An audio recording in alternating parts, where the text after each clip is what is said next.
agreement or isang kontrata, sila ay concerned sa dalawang mga bagay.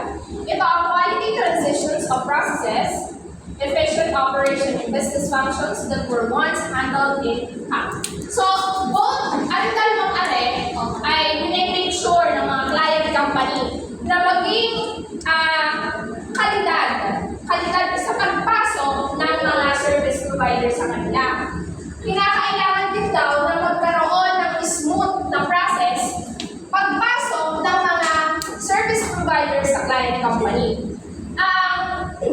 Kinakailangan daw na magkaroon ng sa kabila ng isang quality at saka efficient kung magkatuloy-tuloy ang production sa isang business, kailangan meron din productivity. For example,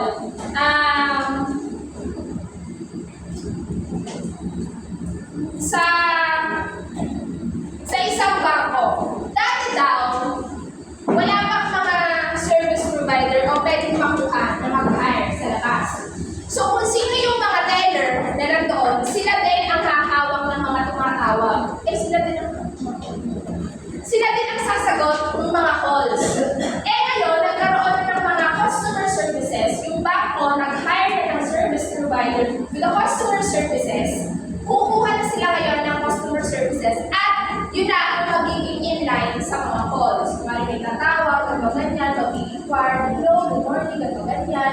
So yun, magiging efficient na yung operation ng business, tuloy-tuloy, at alam nila kung saan talaga sila inline.